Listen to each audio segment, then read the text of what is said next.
Muchas gracias al doctor Sosa por permitirme estar con ustedes el día de hoy, por darme la oportunidad de participar en este congreso. Efectivamente, yo soy compañero también en la UMAI 21. También aparte de eso, también trabajo en el Hospital Metropolitano y hemos tenido pues, una amplia experiencia con los pacientes neurocríticos ahora, ya que tenemos servicio de neurocirugía. Ahora bien, me tocó dar unos métodos de monitoreo que quizás no son tan extendidos como los que hemos visto hasta ahorita, porque son biomarcadores, son el NIRS y la microdiálisis cerebral. Los tres, ya hemos hablado mucho acerca del eco, hemos hablado mucho acerca de la tomografía, de la resonancia, que son cosas muy bien establecidas en el papel del paciente con traumatismo craneoencefálico severo. Sin embargo, hay otras alternativas que tiene que ver mucho también con lo que es un monitoreo ideal cerebral. Que el neuromonitoreo cerebral ideal debería de ser práctico, debe ser no invasivo, accesible, es decir, que podremos tenerlo en la mayoría de las unidades, que fuera de preferencia continuo, que nos diera información de manera constante y que fuera certero, es decir, que las cosas que nos diga sean verdad. Ahora bien, ningún monitor cumple con todas las características que tiene bien en este cuadro, o sea, ningún método es perfecto, ya sea porque solamente nos dan información en un momento o porque nos dan información que tienes que llevarlo a la tomografía, tienes que llevarlo a la resonancia.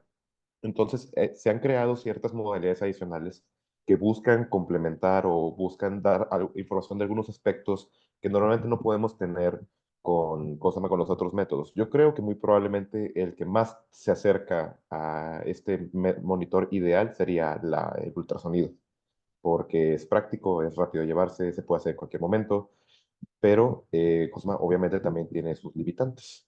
Entonces, con el primero que vamos a revisar el día de hoy es el papel de los biomarcadores. Los biomarcadores tienen un papel muy importante porque la lesión traumática cerebral tiene puede ser provocada por muchas causas y tiene muchas manifestaciones diferentes. Entonces, muchas veces hay pacientes que a lo mejor, por ejemplo, en los otros métodos como la tomografía o la resonancia, quizás se va a ver bien o quizás se va a ver no tan mal como uno esperaría, pero luego ves al paciente y ves que el paciente tiene un pobre pronóstico. Cuando son cambios muy obvios, por ejemplo, en pacientes que tuvieron otro traumatismo craneoencefálico severo, que se ve el hematoma súper enorme, que se ve la lesión de la línea media, que se ve pues, la obliteración de las cisternas, todo lo que nos está comentando ahorita el doctor, ahí es obvio que el paciente va a tener pues un peor pronóstico que a uno que no se ve así. Sin embargo, hay ciertos subgrupos de pacientes que no tienen esos cambios en la tomografía o en la resonancia o en los estudios de imagen normales, pero que sin embargo les va mal. Entonces, se ha pensado, por ejemplo, si no puede ser posible usar biomarcadores, es decir, sustancias que se liberen ¿cómo se llama? Del cerebro hacia la sangre, para poder identificar a estos pacientes antes de que se deterioren o para poder ofrecer un mejor pronóstico o saber de que, bueno, este paciente no se ve tan mal en el estudio, pero es posible que se deteriore y tengo que vigilarlo más. Ahora bien, ¿qué hace que un biomarcador sea algo significativo? Es que en el 99% de la población que no presenta el evento, el biomarcador está debajo de un nivel y idealmente inmediatamente después del evento que sea el detonador, que aquí vemos como un rayito, que el biomarcador se eleve más arriba de lo que presenta el 99% de la población y ya sea que vaya descendiendo durante los siguientes horas, días o meses, pues nos sirve para poder ver, o sea, su papel. Por ejemplo, si se eleva en las siguientes horas y luego disminuye, pues es un marcador diagnóstico. Si es un marcador que se eleva poco a poco y disminuye poco a poco, pues puede ser algo para monitorizar la respuesta o para ver la seguridad del paciente. Ahora bien, entonces hay ciertos problemas cuando son los biomarcadores que son de cerebro, principalmente que el cerebro está rodeado de una capa que es la barrera hematoencefálica. Esto normalmente previene que las proteínas o que las sustancias que están en el cerebro pues escapen al suero. Normalmente, si es que tú quieres tomar una muestra, pues tienes que hacer una punción lumbar o tienes que colocar una ventriculostomía. Entonces, eso es un poquito más invasivo. Lo ideal es que para estos pacientes pudiéramos tener una medida o pudiéramos tomar una muestra sérica de manera periférica, que es algo que se puede ya tomar por un paramédico o se puede tomar a su llegada a urgencias, en lugar de que tenga que hacerse de manera preparada con todo el material que esto involucra. Entonces, lo que los biomarcadores, está la presencia de la barrera hematoencefálica, también las moléculas, el tamaño es importante, la dirección del flujo y los gradientes de concentración, y aparte las vías medias son muy variables dependiendo del compartimiento biológico del que estemos hablando. También tenemos otras limitantes que son en los biomarcadores, como que son de que el tiempo que nos toma, por ejemplo, tomar la muestra, la calidad de la colección de la muestra. Esto, la verdad es que yo creo que es algo que pasa muy comúnmente. O sea, yo creo que es más común que pasa con los tiempos de coagulación, que yo creo que a todos nos ha pasado, que tomas la muestra y se coagula o te dicen que no llegaste a la rayita que tiene el tubito o lo que sea, y entonces pues tienes que volver a tomarlo otra vez. Y el procesamiento puede ser muy lento de la muestra también, o el almacenamiento también de la muestra. Y finalmente, eso ya, después de estos dos obstáculos, luego tenemos el tercero, que es la especificidad y la sensibilidad, ahora sí, de las muestras que tomaste. Ahora bien, la ventaja que tenemos, bueno, ventaja para nosotros, desventaja para los pacientes, es que cuando un paciente tiene un traumatismo craneoencefálico, eso representa un daño hacia la barrera hematoencefálica. Lo que es normalmente una barrera un poco más segura, un poco más impermeable, se vuelve más permeable por la liberación de los múltiples marcadores de inflamación, y eso nos ha permitido pues, identificar ciertas moléculas, tanto iniciales como los anticuerpos que son para esas moléculas que nos permiten ver, bueno, entonces esto muy probablemente tiene que ver de manera cerebral, y podemos pensar que a lo mejor tiene que ver o no con la cantidad de daño. Ahora bien, por ejemplo, hay varios tipos de marcadores que son usados en el paciente con traumatismo craneoencefálico. Los más gruesos o los más así como que nos van a dar información más general, los que nos dicen la integridad de la membrana cerebrovascular. La membrana cerebrovascular, o sea, el más común que se puede usar es el de albumina en LCR, cuando lo comparas con cantidad en suero. Le tomas una muestra más o menos al mismo tiempo. La proporción tiene que ser de 0.006 a 0.008.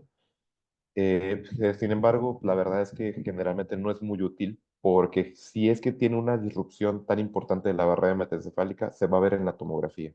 Se va a ver en la tomografía o se va a ver en los otros estudios que vas a hacer.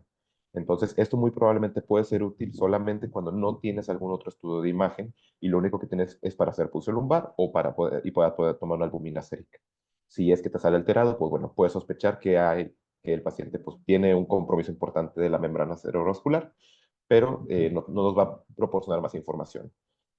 También la otra cosa que se ha visto así de manera grosso modo es que la elevación de los marcadores inflamatorios del IL-6, IL-8 e IL-10 en el líquido cefalorraquídeo se correlaciona también con el grado de daño que sufrió el paciente, con el pronóstico y aparte del grado de disfunción.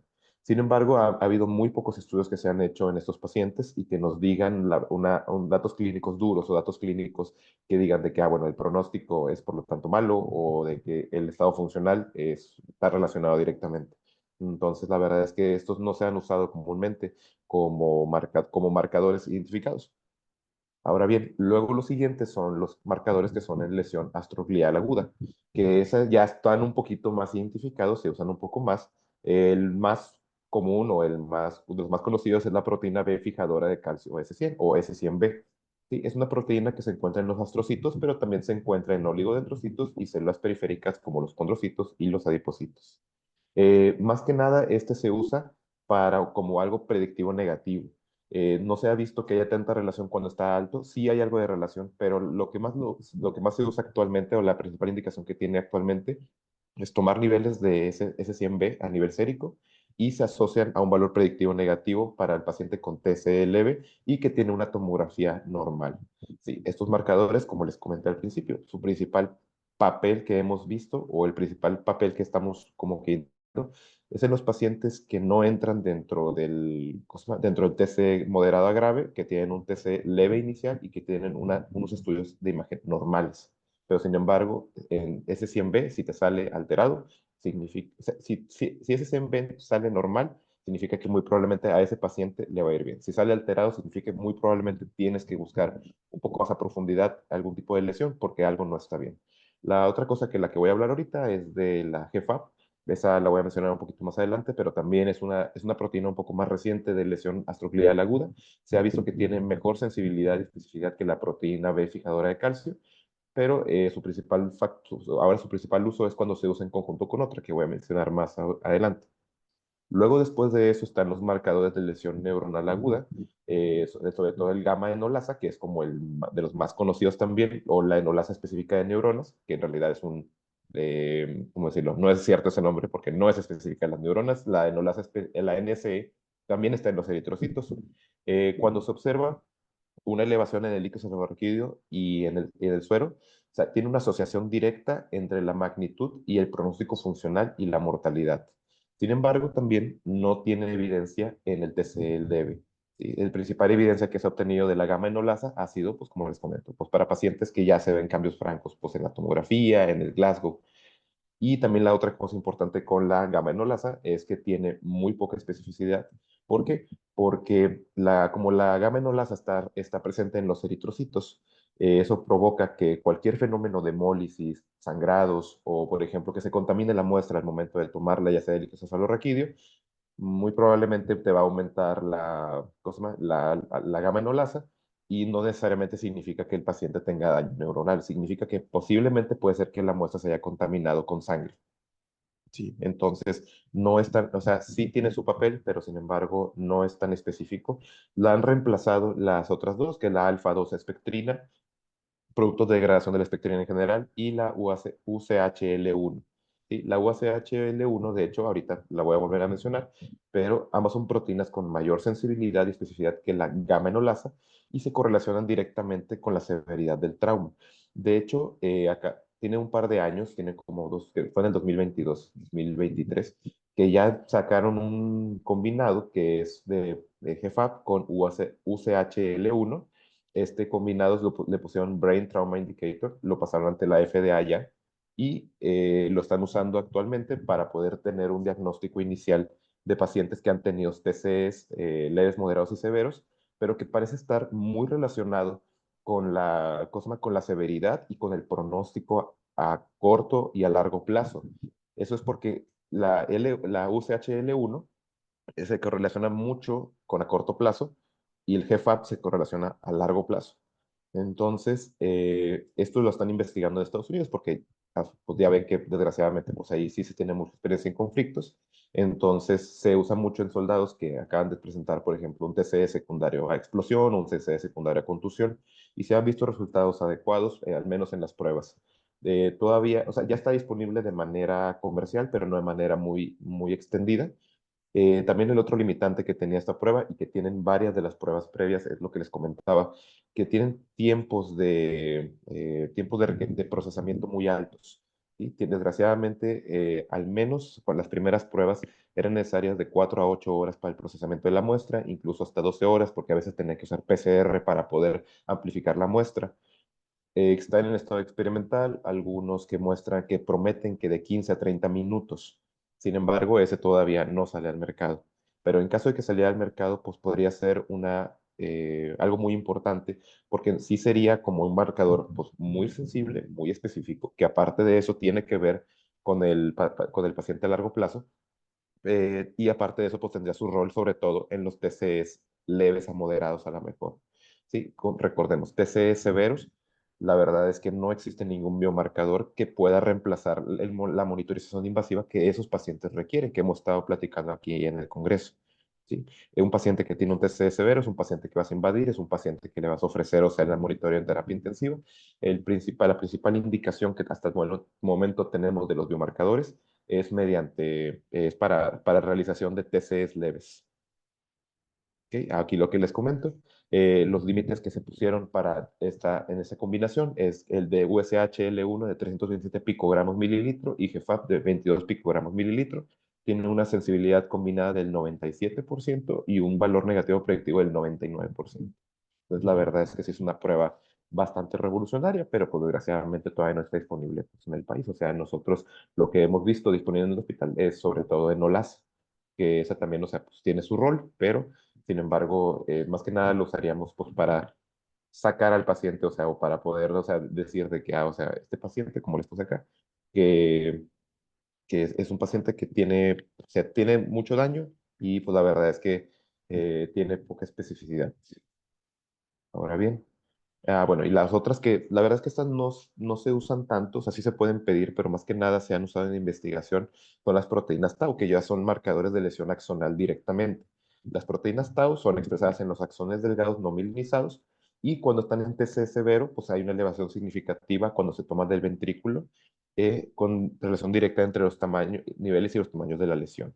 En el TCL se eleva lentamente, se eleva de 4 a 10 días posterior a la lesión y generalmente se normaliza de 8 a 12 semanas. La verdad es que no se usa mucho por eso, porque si ya se para los 4 o 5 días se eleva, pues la verdad es que o el TC ya progresó y ya te diste cuenta que es un paciente que va a tener el pronóstico de a lo mejor no tan bueno, o pues el paciente ya mejoró y se fue a su casa. Entonces, pues la verdad es que como que queda en un lugar un poco incómodo ahí las proteínas tau.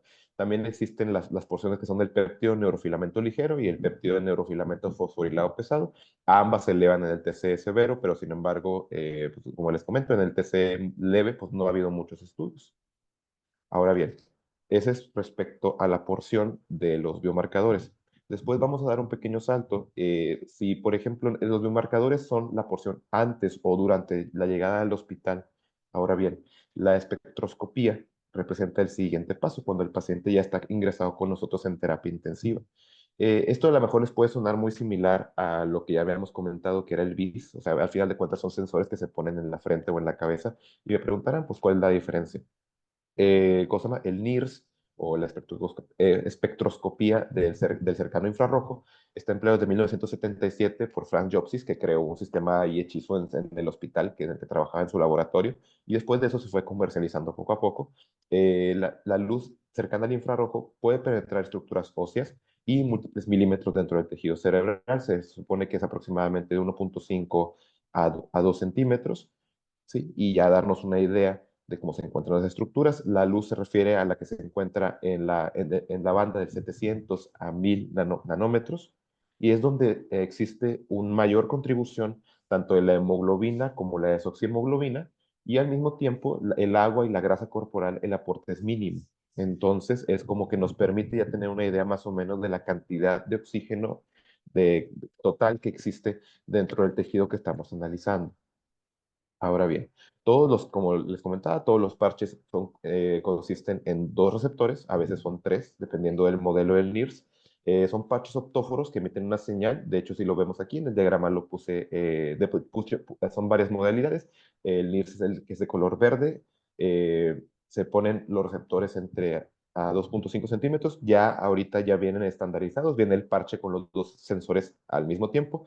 Antes se venían pues, separados y los podías poner a diferentes distancias. Se supone que entre mayor distancia los pones, mayor es la profundidad que pueden alcanzar a medir.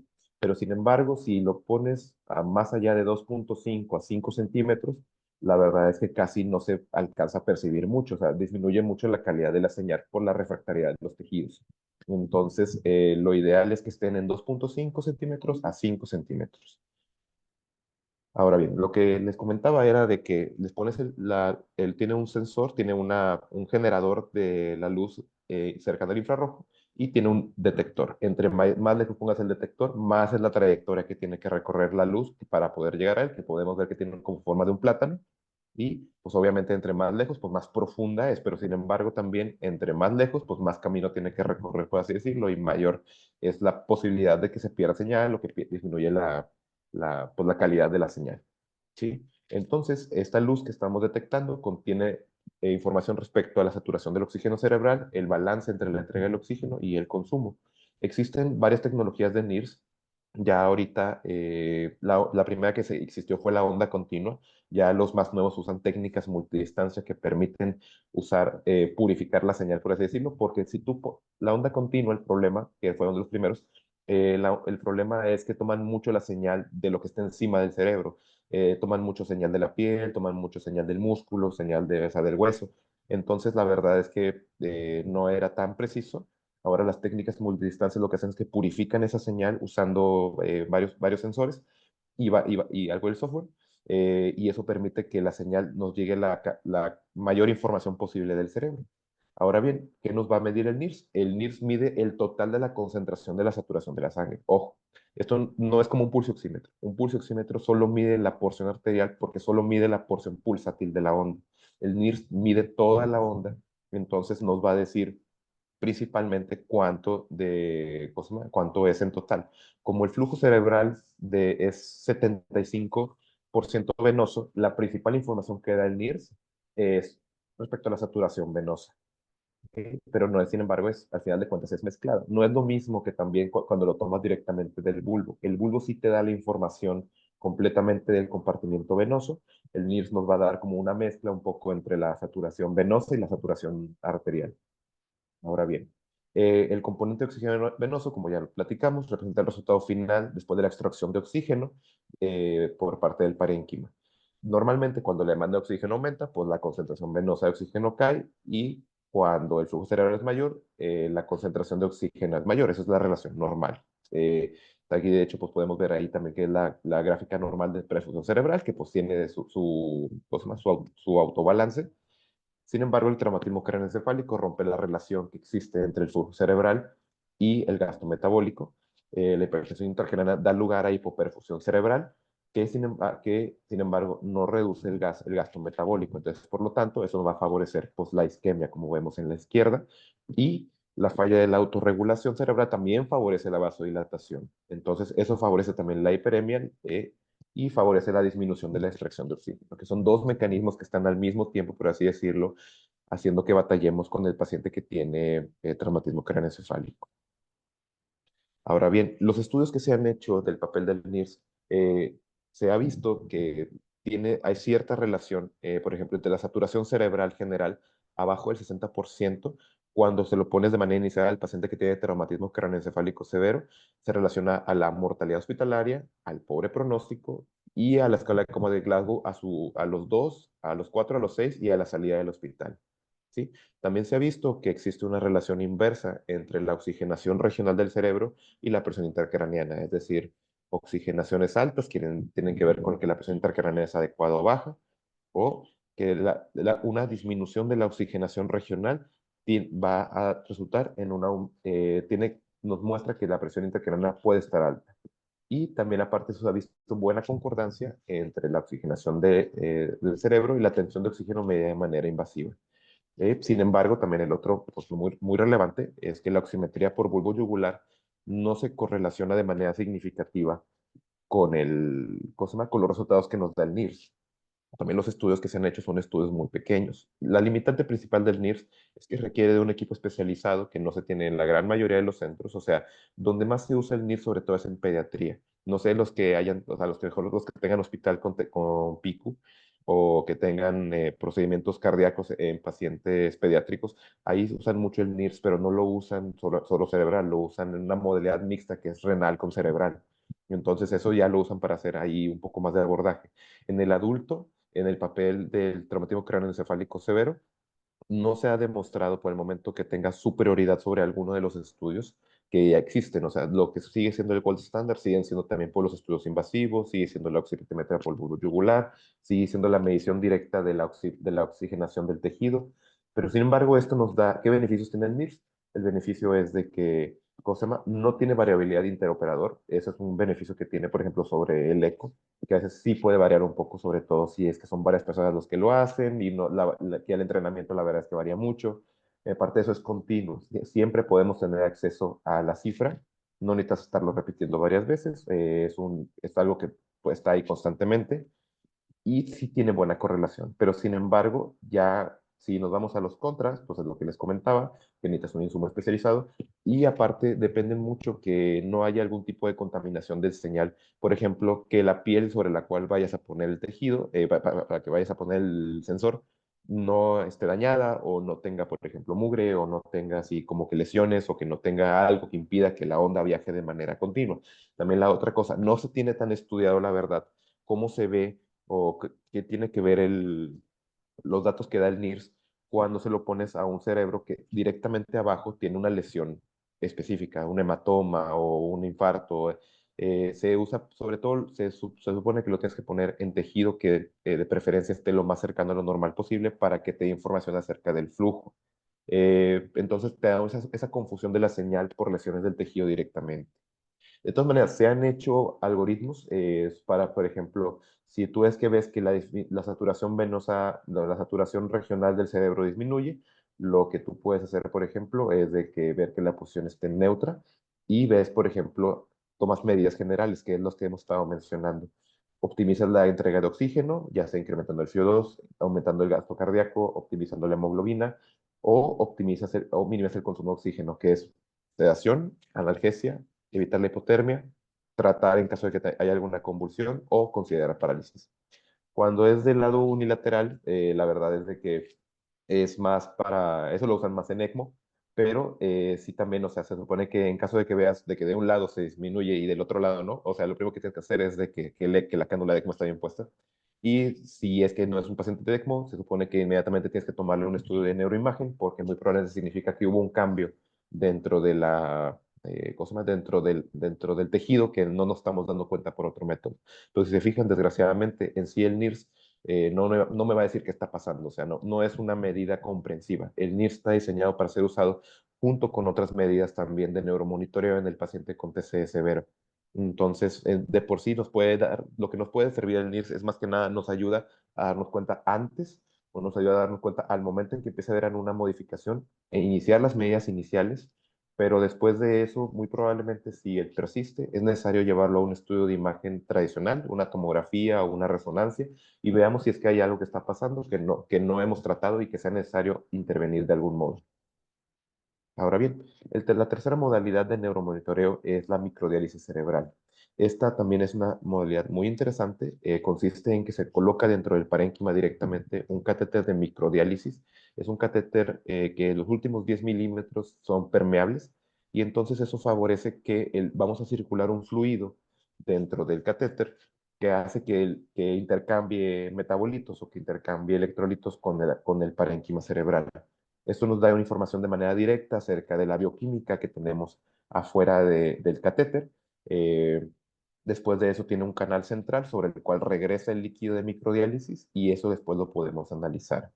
Ahora bien, fluye a través del catéter, se pasa por, como les digo, por la porción semipermeable.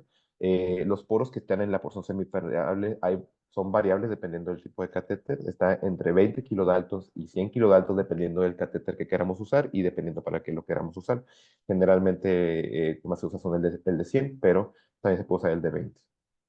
Ahora bien, las bombas de microdiálisis es necesario que tú lo tengas conectado a una bomba especial, que el fluido va a estar con una velocidad de 0.3 microlitros minuto. Eh, a veces vienen incluidas dentro del equipo de diálisis, a veces vienen separadas.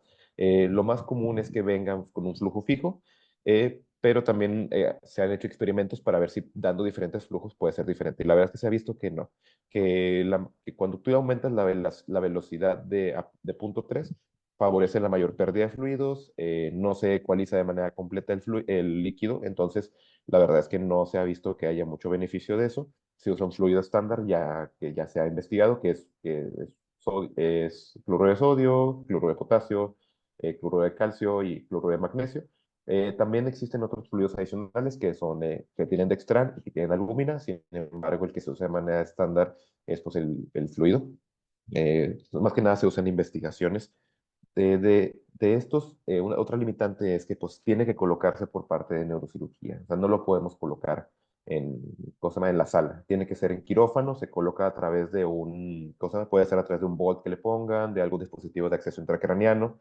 Y se ha descrito que, por ejemplo, cuando son en el TC o el sangrado pues, en la SA difusa, de preferencia tiene que poner en el lóbulo no dominante o anterolateral al punto de Kocher.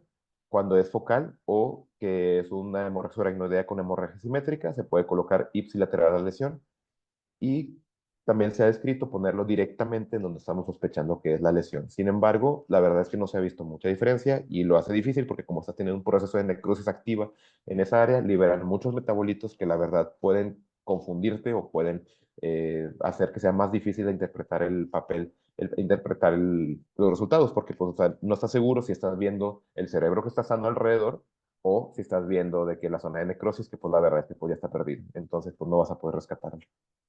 Ahora bien, la colocan, es muy importante recordar aquí, es un catéter que va a ser transparente en su mayor parte a los métodos tradicionales de imagen. Se puede ver porque tiene una punta de oro al final, se puede ver, por ejemplo, en la TAC y se puede ver ciertas secuencias de la resonancia magnética en la SWI, pero por ejemplo, si vemos en la MP-REG que pusieron en la esquina, por ejemplo, se puede ver en el primero, que es un monitor de ICP, luego el de saturación de tejido cerebral, pero en el tercero, que es el de microdiálisis, no se alcanza a ver cuando lo comparamos con las otras dos modalidades, porque pues, o sea, no, la modalidad de la resonancia pues, no lo cubre. Ahora bien, Después de que colocas el cartucho, después de que colocas el catéter de microdiálisis, haces que fluya, le das un flush al líquido. Y existen dos sistemas. Existe un sistema de cartucho que lo pones el cartucho y se va recolectando el líquido, después lo quitas y lo metes en una máquina como un tipo gasometría y la máquina lo analiza. Se supone que el cartucho lo tienes que estar cambiando cada hora o cada 2 horas y lo vas analizando dependiendo de lo que vaya saliendo. La otra es un sensor que se pone sobre la línea en sí, pero es más práctico porque no tienes que estarlo cambiando cada hora, pero sin embargo el problema es que no analiza por completo toda la muestra, no puede analizar piruvato todavía, que eso ahorita lo vamos a ver un poquito más adelante, y el líquido pues se desecha, o sea, no se puede guardar en los cartuchos para investigación. Eso sí, la enfermedad lo va a agradecer mucho o el enfermero lo va a agradecer mucho porque si usar los métodos de cartucho aumenta mucho la carga de enfermería porque pues tiene que estar constantemente cambiando el cartucho. Entonces pues la verdad es que sí se ha visto que a lo mejor no tiene tanto beneficio en ese aspecto. Ahora bien, ya que tienes, ya que sea el método que hayas usado, ya sea por cartucho o por NES de línea, bueno, ahora, ¿qué es lo que te sale en el resultado de la microdiálisis? El valor que más se ha visto que se puede usar de manera directa es por la cantidad de glucosa que existe en el medio extracelular del cerebro.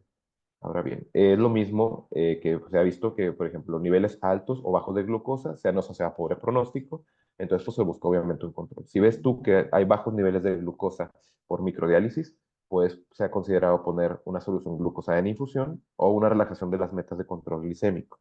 Si salen altos, pues puedes poner una intensificación del control glicémico. Pero tú me preguntas, pues bueno, o sea, eso lo puedo tomar con una glucosa periférica, ¿no? O sea, sí, si puedes, la verdad es que también no se ha visto una superioridad franca de de la glucosa derivada por microdiálisis sobre la glucosa periférica. Generalmente sí tiene cierto grado de relación, pero se supone que es como un poquito más específica o un poquito más estrecha ahí la relación, que dices, bueno, estás totalmente seguro que el paciente, bueno, no está hipoglicémico y pues parece que vamos bien, entonces pues no me preocupo tanto.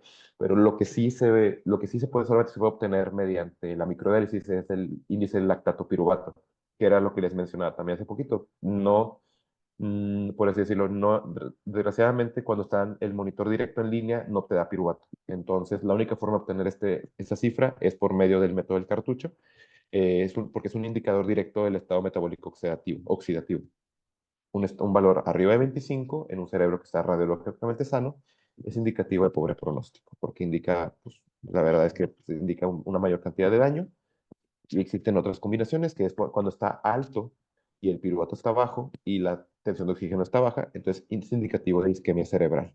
Entonces, pero en ese caso, pues tenemos una opción. Tenemos de tratamiento con aumento de la presión de perfusión, podemos aumentar nuestra FIO2 también. Entonces, sí podemos volver a monitorizar dentro de la siguiente hora para poder ver si es que ya se modificó.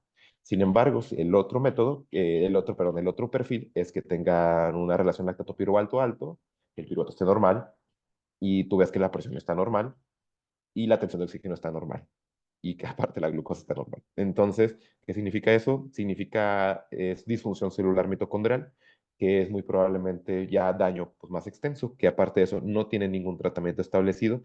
Para lo que te va a servir es para predecir si el paciente tiene pobre pronóstico o no, en este caso. Eh, Desgraciadamente, o sea, pues las limitaciones que tiene son varias. Es un insumo muy especializado. En Estados Unidos y Europa solamente existen 30 centros que realizan microdiálisis. Entonces, pues la verdad es que sí, no está muy extendido. Aparte, el catéter es frágil. Con la movilización que se hace de manera regular del paciente en terapia intensiva, se puede salir. La única forma de saber si está bien colocado es volver a meterlo a tomografía o a resonancia con el SWI. Aparte de eso, puede haber problemas mecánicos o eléctricos con la bomba de difusión. Hay necesidad de monitoreo constante. Como les decía, no se puede medir el piruvato. Y la medición regional puede ser no indicativa del estado general del cerebro. Es decir, puede ser colocado el catéter en un área que esté, por ejemplo, un poco mejor que lo que esté el resto del cerebro o un poco peor. Y la verdad es que se ha visto que que la verdad es que hay muchas variaciones regionales en la bioquímica del cerebro, que a lo mejor podemos no estarnos dando cuenta de algo que está pasando en otro lado, pero pues el catéter mide un área aproximadamente de, creo que son 2 por 2 centímetros alrededor, que es la difusión que da alrededor en esa área del cerebro. Entonces, pues la verdad es que estás teniendo una visión muy estrecha de una parte muy específica del cerebro.